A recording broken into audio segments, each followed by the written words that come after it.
இன்னைக்கு நம்ம சேனல்ல 5th ஸ்டாண்டர்ட்ல இயல் 3 கடல் பாடத்தோட வினாவிடைகள் தான் பார்க்க போறோம். வாங்க பார்க்கலாம். அறிந்து கொள்வோம். கடலை குறிக்கும் வேறு பெயர்கள். அதாவது கடலை குறிக்கக்கூடிய வெவ்வேறு பெயர்கள் இருக்கு. அதை என்னென்னு கொடுத்துருக்காங்க.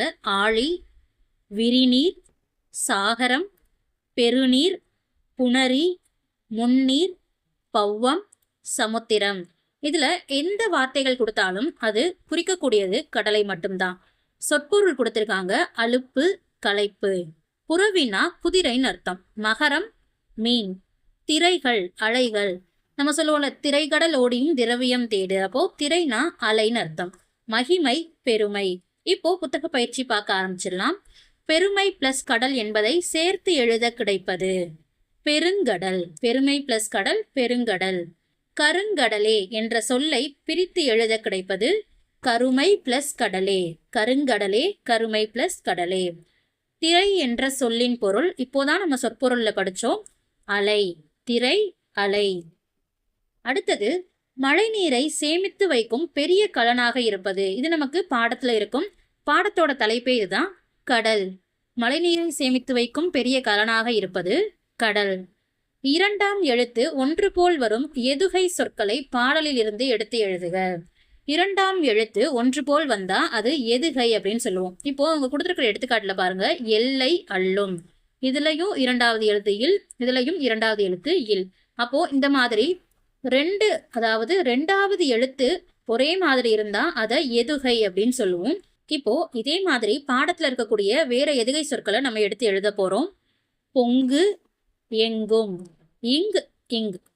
அதே மாதிரி மலையை, விலைக்கொள். லை லை. இந்த மாதிரி பாடத்துல இருந்து நம்ம எடுத்து எழுதணும். அடுத்தது முதல் எழுத்து ஒன்று போல் வரும் சொற்களை பாடலில் இருந்து எடுத்து எழுதுக. முதல் எழுத்து ஒன்று போல்னா மோனை அப்படின்னு சொல்லுவோம். இரண்டாவது எழுத்து ஒன்று போல் வந்தா எதுகை. முதல் எழுத்து ஒன்று போல் வந்தா அது மோனை சொற்கள். மோனை சொற்கள்ல முதல் எழுத்து ஒன்று போல் வரும். அதாவது இங்க பாருங்க. அல்லும் ஆ, அலுப்பும் ஆ. அப்போ ஆ ஆ. முதல் எழுத்து ரெண்டுமே ஆல தான் ஆரம்பிக்குது.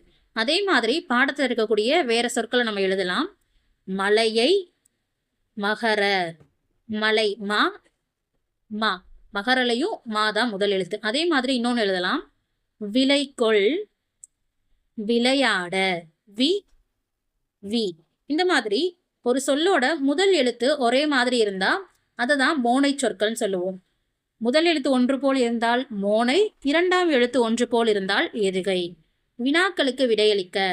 கடல் நமக்கு அளிக்கும் வளங்கள் யாவை? எண்ணிலாத மீன் வளங்களும் மற்றும் விலை மதிப்புமிக்க முத்துக்களும் கடல் நமக்கு அளிக்கும் வளங்களாகும். இரண்டாவது கேள்வி. உனக்கு அலுப்பு இல்லையோ என்று கடலை பார்த்து கேட்பது ஏன்? இரவும் பகலும் உறங்காது எப்போதும் அலைகளை வீசி ஒலித்து கொண்டே இருப்பதால் உனக்கு அலுப்பு இல்லையோ என்று கடலை பார்த்து கேட்கிறோம். இந்த வீடியோ உங்களுக்கு யூஸ்ஃபுல்லா இருந்துச்சுன்னா ஒரு லைக் பண்ணுங்க. தேவைப்படுற உங்க ஃப்ரெண்ட்ஸுக்கு இந்த வீடியோவை ஷேர் பண்ணுங்க. இதே மாதிரி பாட சம்பந்தமான வீடியோக்களை மிஸ் பண்ணாம தொடர்ந்து பார்க்கறதுக்கு நம்ம சேனலை சப்ஸ்கிரைப் பண்ணிக்கோங்க.